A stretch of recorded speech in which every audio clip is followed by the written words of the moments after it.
Mesdames et messieurs, bonjour et bienvenue à cette émission sur l'aide à Brasseur TV.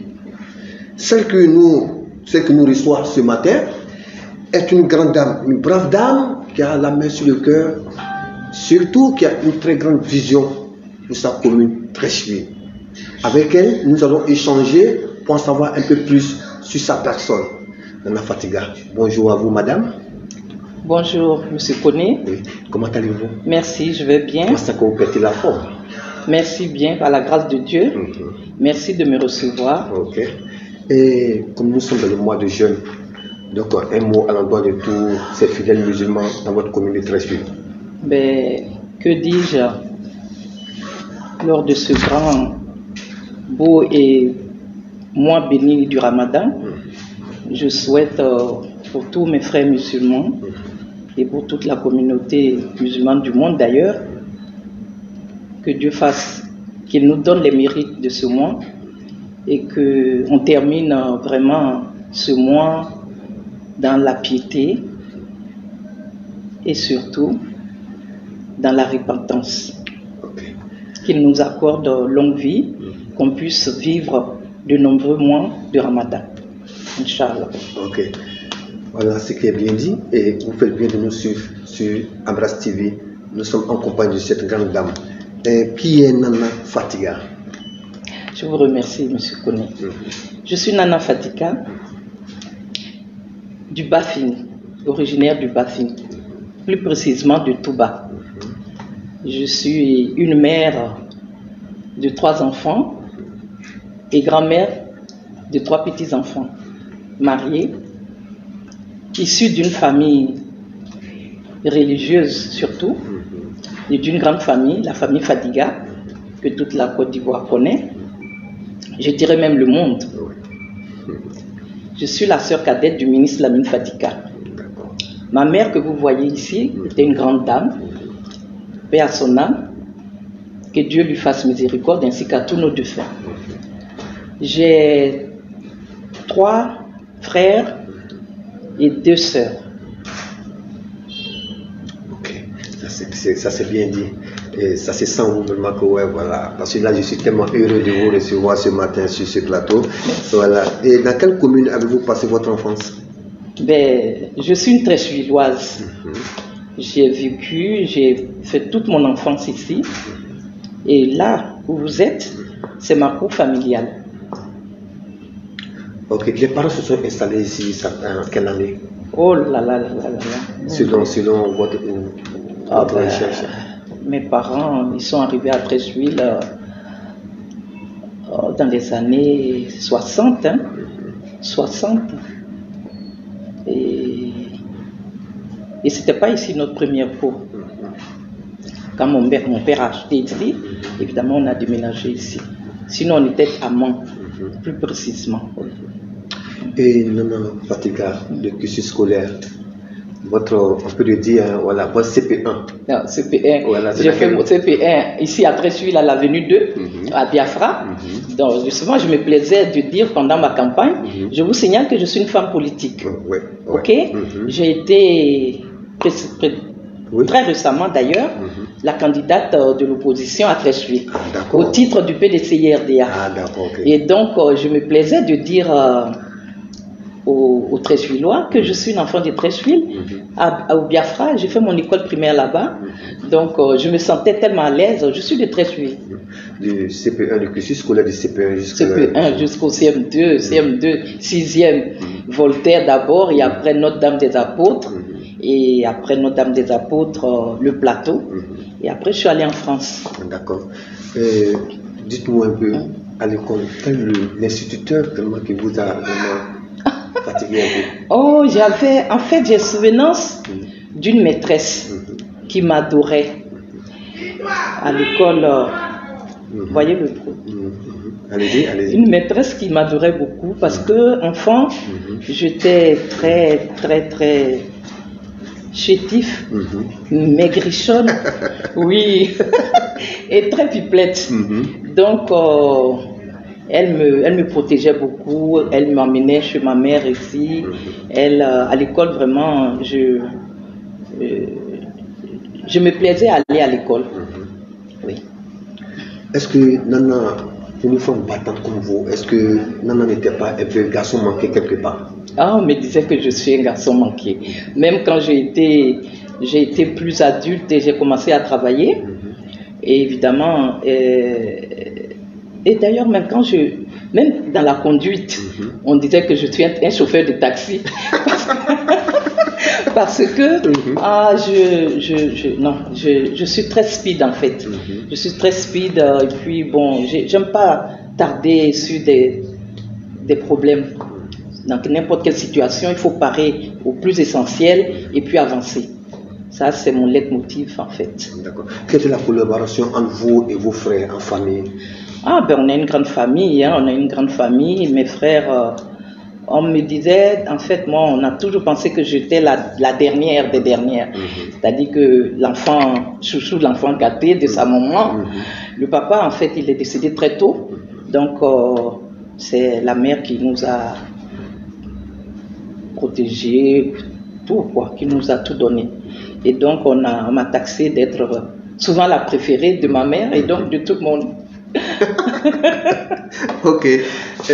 Pendant les fêtes d'indépendance, comment ça s'est passé en famille, l'ambiance? L'ambiance, quand j'ai enfant, je me souviens qu'à l'époque, on mettait des drapeaux, on accrochait des drapeaux aux portes pour l'indépendance, pour la fête de l'indépendance. Et donc, c'était la joie. Il nous fallait des nouveaux habits pour simplement être à l'aise et se sentir beau dans son habit en tant qu'enfant. Et puis, bon, et le repas familial, c'était en famille. Ce jour-là, c'était exceptionnel qu'il fallait manger quelque chose qu'on n'avait pas l'habitude de manger. Et vraiment, c'était bon enfant. Dans votre enfance, pour la première fois quand vous avez croisé le président de la République, comment était dans lequel, Houphouët-Boigny? Oui. Houphouët-Boigny? Oui. Ah, Houphouët-Boigny, bon, quand je le voyais, le plus souvent, c'était la télévision. Hein. C'était la télévision enfant. C'était à la télé que je voyais. Je l'ai vu vraiment comme ça. C'était quand je me suis mariée en 87. Et avec sa sœur, Mamie Fété, qui m'a reçu, qui nous a reçus avec ma mère et tout, pour me faire des cadeaux, parce qu'elle était mon témoin de mariage. Donc, étant très vieille, elle s'est faite remplacer par sa fille, sa nièce ou sa fille, je dirais, qui est Madame Daoué, qui était mon témoin de mariage. Et vraiment, cette famille, la famille Houphouët et ma famille, la famille Fadiga, tout le monde le sait, comment c'était la même famille. Et mon grand frère, le ministre Fadiga, qui à l'époque, était considéré comme le fils à Houphouët, et Mamie Fété l'avait adopté comme son fils. Donc, ça se passait bien. Quand Houphouët-Boigny, c'était le monsieur qui m'impressionnait vraiment. Qui m'impressionnait. Je pense que je n'étais pas la seule, je ne suis pas la seule. Et voyez-vous, jusqu'à aujourd'hui, on parle de lui comme si il est encore là. Ah ben c'est ça, le signe des grands hommes. C'est ça. Et donc, il a laissé son empreinte. C'est lui la Côte d'Ivoire en fait. C'est lui la Côte d'Ivoire. Et vous voyez, il a légué la Côte d'Ivoire à ses dauphins, à son dauphin, qui a voulu effectivement faire comme Houphouët. Bon, ben, on ne lui a pas laissé le temps. Et ça va venir avec le temps. Avec les événements malheureux qu'on a connus en 99. Oui. Bon, ben, on ne va pas revenir dessus puisque ce n'est pas de la politique. Oui. Aujourd'hui, on parle de la vie de Nana Fadiga. Oh, tout à fait. Et cela est resté gravé dans votre mémoire, le fait que le président Houphouët-Boigny était là en 87 lors de votre mariage, c'est ça? Et cela est resté gravé dans votre mémoire. Oui. Oui, c'était un homme généreux. C'était un homme généreux, vraiment. Et que je me souviens d'ailleurs pendant la campagne là, le jour que le PDCI me présentait à la communauté baoulé de Trècheville, j'ai porté un pagne, un habit, un pagne baoulé, qu'on ne fait pas en ce moment, qu'on ne fait plus même d'ailleurs, cette série on ne fait plus. C'était l'un des cadeaux du président Houphouët-Boigny. Ah oui. Et je portais ça. Les vieilles qui étaient dans la salle, elles ont compris, elles ont vu le pagne, elles ont dit non, ça ne se fait plus. Et puis Cette qualité de kita, enfin de pagne baoulé, on ne le trouve plus. Pour dire que je ne racontais pas d'histoire et que ce pagne-là, c'était que la famille avait une histoire. Avait une histoire, absolument. Ce pagne avait une histoire. Ok. Maintenant, Fatiga, dites-nous un peu, dans votre enfance, ça maintenant, on appelle ça les booms à votre temps. Comment s'est passée l'organisation entre vous les filles? Vous voulez sortir des secrets? Oui. Moi j'étais très turbulente, parce que d'abord j'avais une cohorte d'amis j'étais le centre en fait tout le temps. Tout le monde venait chez moi ici. Ma mère me souvent nous chassait. Elle dit non, toi Nana, tu as toujours des gens derrière toi. Tout le temps, il y a trop de bruit. Écoute, nous courons, on est devant, on sort, on rentre, on sort, on rentre. Et quand c'était la boum qu'on était invité, évidemment, d'ailleurs souvent c'est nous qui organisions. Et on devait inviter nos petits copains, nos petits camarades. Pour ceux qui n'étaient pas gentils, on disait tu viendras pas à nos boum, parce que nous... Tu viendras pas à notre boum, on ne t'invitera pas. Et puis bon, c'était la fête, c'est nous-mêmes qui faisions la petite cuisine. Et ce n'était pas les grandes cuisines, la sardine, le pain, le pâté. Et vos cotisations, c'était à combien comme ça? Cotisation? Oui. Oh, est-ce que c'était nos parents, pâté raqueté, nos parents, Et c'est ma maman qui finançait pratiquement tout ça. Et puis la boisson, les sucreries, Nyamakou, Bissap, et tout ça. Donc, vraiment, c'est des bons souvenirs d'enfance. On était des innocentes. On était des innocentes, on n'avait pas... Et les enfants, même les garçons, les jeunes hommes de notre époque, ils étaient très, très, très respectueux. Ce n'étaient pas des gens qui avaient des idées parce que c'est une femme. Au jour d'aujourd'hui, il n'y a plus d'enfants. L'enfance est perdue. L'enfance est perdue. C'est-à-dire que les jeunes filles, il n'y a plus de jeunes filles innocentes. Il n'y a plus d'enfants, petits garçons innocents. Ils ont tous maintenant, vu. Je pense que ça aussi c'est dû à l'évolution.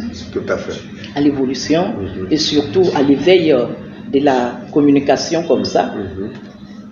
N'écoutons pas que le monde est un village planétaire. En tout cas, tout ce qui se passe ici aujourd'hui, voyez-vous vous-même avec votre émission. Présentement, on est assis à Abidjan, mais de quand nous regarde de par le monde. Je vous... Okay. Vraiment, non, dites-nous aussi, dans votre groupe de filles, parce que vous avez eu le temps d'organiser vos soirées, qui était la plus rusée? La plus rusée. La plus rusée? Oui. La plus rusée. On peut dire c'est Nana? Bon, d'aucuns disaient ça, mais moi je disais, j'appréciais beaucoup. J'appréciais, il y a beaucoup que j'appréciais. Et puis bon, on était toutes futées en tout cas. On était toutes futées. On était toutes futées. Quelle différence de cette époque avec celle d'aujourd'hui? Quelle est la différence que vous faites? Oh, il y a une très très grande différence.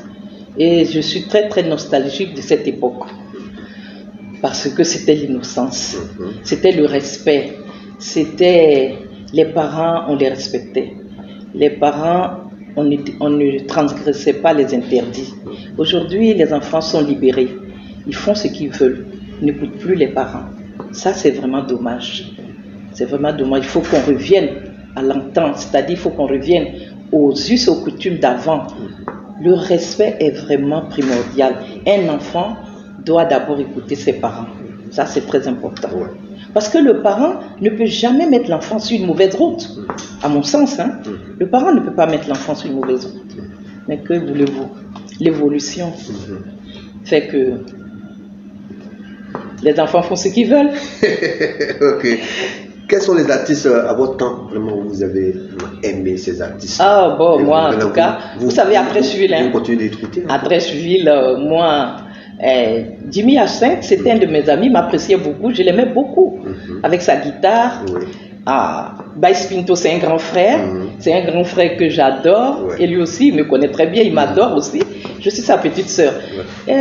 Wikiped, il est là, Wikiped. Parce que j'ai suivi une émission, dernièrement, je l'ai vu là-bas. Ça fait vieux ça. Ça, ce sont les artistes de notre génération. C'était de la bonne musique. Et aujourd'hui, moi, j'adore la salsa. On est au mois des carrés, mais mec, franchement, j'avoue que je m'amuse bien. J'adore m'amuser. Ok. Et la musique traditionnelle du Bafing? J'adore. Il y a un musicien traditionnel Bafing, le Yado, la musique Yado. Il s'appelle Louti Ngoïso. Je l'adore. Je l'adore. Ça vous arrive souvent de danser la musique du Théo? Absolument, bien sûr, surtout dans les mariages, les baptêmes et tout. J'avoue que je me plais à danser la danse Maoka. Maoka, j'aime bien. Parce que souvent on dit que les grandes dames n'aiment pas. Oh non, moi j'adore danser. Voilà, non. Pour moi, une grande dame, elle doit danser, elle doit s'amuser. Ben, c'est péjoratif, j'aime pas beaucoup dire grande dame. J'aime pas ça, j'aime pas beaucoup ça. Ok, quelle lecture globale faites-vous à la société actuelle? Comment? Quelle lecture globale vous faites aujourd'hui à la société actuelle? Ah, la société actuelle. La société actuelle, qu'est-ce que vous voulez qu'on dise avec ce qu'on voit dans le monde entier? Regardez ce qui se passe en ce moment avec cette invention du Covid-19. Et c'est sérieux. Cette pandémie est tellement sérieuse, le monde entier est touché par ça. Et il y a d'aucuns qui ne croient jusqu'à pas aujourd'hui à ça. La société actuelle, vraiment, je ne sais pas, je peux dire que c'est selon le temps. Je pense qu'à chaque époque, sa réalité. Donc en ce moment, aujourd'hui, la réalité veut que ce soit les antiques qui nous dominent, qui nous manipulent, je dirais, parce que vraiment, c'est de la manipulation. Je vous assure. Mais qu'est-ce que vous voulez? Avec Internet, le Facebook, qui est dans la maison de tout le monde, qui est partout, à ça, et nulle part. Partout, en même temps, et nulle part. Parce que tu te retrouves à des milliers de kilomètres sans y être. C'est quand même... bon, c'est une bonne évolution quand même. C'est une bonne évolution. Parce qu'au moins, on sait ce qui se passe de par le monde. C'est vraiment intéressant. C'est bien. Parce qu'avant, on était close, on était fermés. On ne savait pas ce qui se passe là. Ne serait-ce que tout près de nous, à Ouagadougou. On ne savait pas ce qui se passait là-bas. Si ce n'était pas par téléphone de fil et tout, encore le téléphone fixe. On ne pouvait pas savoir. Alors qu'aujourd'hui, à l'instant T, ce qui se passe à Ouaga, comme ce qui se passe en Chine, on le reçoit, on est au courant, on sait. Donc l'évolution, c'est important, c'est bien. Ça éveille les consciences. Ça éveille la conscience des jeunes et on comprend ce qui se passe. On ne peut pas rester en léthargie. C'est vraiment bien. Et ça, quand c'est comme ça, vous ne pensez même pas au téléphone d'avant, où vraiment le téléphone sonne au salon et puis bon, on court, on peut venir chercher et tout, mais il y en a, c'était ici comme ça. Hein. Ou bien tu es dans la chambre, le téléphone sonne, Nana, tu es où, on t'appelle? Et tu cours pour venir chercher ton téléphone. Oh là là. Alors que maintenant tu es couché tranquillement, tu prends ton téléphone, tu parles aux gens. Vraiment, c'est bien. C'est bien. Ok. Pensez-vous que les femmes n'ont pas encore leur véritable place dans la société ivoirienne? Oh, non, je ne dirais pas comme ça. Je dirais que les femmes doivent prendre leur place de plus en plus dans la société ivoirienne. On doit compter avec les femmes. Oui. Regardez dernièrement. Je reviens à la politique, hein. Je suis obligée. Regardez dernièrement, pendant les législatives, la communauté internationale, l'ONU, a dit, d'ailleurs à tout le monde, tous les pays, en particulier en Afrique, d'intéresser au moins, de pouvoir avoir au moins 30% de l'effectif dans les législatives. On ne les a pas eu. On ne les a pas eu. Parce que les femmes, il faut qu'on soit coaché pour ça. Il faut qu'on soit motivé. Sinon, ce n'est pas que les femmes ne sont pas intéressées. On a de la volonté de pouvoir y aller. D'abord, moi, j'ai osé. J'ai osé. Mais tout le monde n'a pas, toutes les femmes n'ont pas pu oser, n'ont pas eu la possibilité d'oser, d'aller au combat, alors qu'il le faut. La femme doit prendre sa place. C'est vrai. On dit toujours que derrière un grand homme, il y a une femme de poigne. Mais aussi, derrière des femmes de poigne, il doit y avoir aussi des hommes qui les coachent. Et vous, en tant que femme leader, quelle est la proposition que vous faites à ces femmes-là? Moi, ce que je dirais aux femmes, de prendre conscience de leurs valeurs, d'être courageuses, d'aller au front, de risquer, qui ne risque rien n'a rien, comme dirait notre adage ici avec notre l'ONACI. Il faut oser, il faut se dépasser et il faut s'instruire, il faut être curieuse pour aller, pour chercher, pour faire ce qu'on a envie de faire. C'est surtout ça. Il faut vouloir. Et vouloir quelque chose, c'est se donner les moyens pour arriver à son but, je pense. Quelle vision avez-vous du mariage aujourd'hui actuel? Du mariage aujourd'hui. Du mariage? Ouais, du mariage. Quelle vision avez-vous? C'est quel mot qui galvaudait de partout. Le mariage est très important. Le mariage est très important. Et ici, en fait, en Afrique, je dirais, on dit toujours, la petite fille, tu vas à l'école, mais tu as de gros diplômes, il faut penser à te marier, parce que c'est l'homme ton avenir, c'est l'homme qui doit faire ci. Mais maintenant, tout ça, ça n'existe plus. La femme et l'homme sont égaux, et la femme apporte aussi bien que l'homme sa contribution à l'entretien de la famille. Donc le mariage est très important. Moi, j'invite les filles, effectivement mes filles, à aller au mariage. Ne serait-ce que d'essayer. Parce que la destinée de l'homme, la destinée d'une femme, mais c'est Dieu qui trace. Tu peux vouloir te marier aujourd'hui, tu es marié, tu t'es marié une première fois. Si Dieu a dit que tu vas te marier X fois, tu le feras. Ça, on est à l'impossible, nul n'est tenu. Le mariage est très important. Et c'est à l'homme aussi de respecter ses engagements. Parce que tu prends des engagements avec une famille. Et tu prends des engagements avec celle que tu veux, celle que tu aimes. Et donc, dès lors que cet engagement n'est pas respecté, il y a certaines femmes qui ne supporteraient pas et qui partiront. C'est simple. Ok. Nana, aujourd'hui, nous voyons plein de filles aujourd'hui qui sont là. Quel conseil vous pouvez donner aux jeunes filles d'aujourd'hui? Mes filles, ce que je peux dire aux jeunes filles, je les considère comme mes filles, mes enfants, c'est de chercher à entreprendre, chercher à avoir une activité professionnelle à elles, qui le commerce, qui aller travailler au bureau. En tout cas, il faut qu'elles fassent quelque chose. Parce que moi, j'ai toujours dit aux enfants, j'ai 2 filles, 1 garçon. J'ai toujours dit à mes filles, votre premier mari, c'est votre travail. D'abord, j'ai insisté pour ça, il faut qu'elles fassent de bonnes études. Elles ont fait de bonnes études. Et donc, le mariage, s'il vient, il viendra trouver que vous êtes déjà assise, vous êtes indépendante.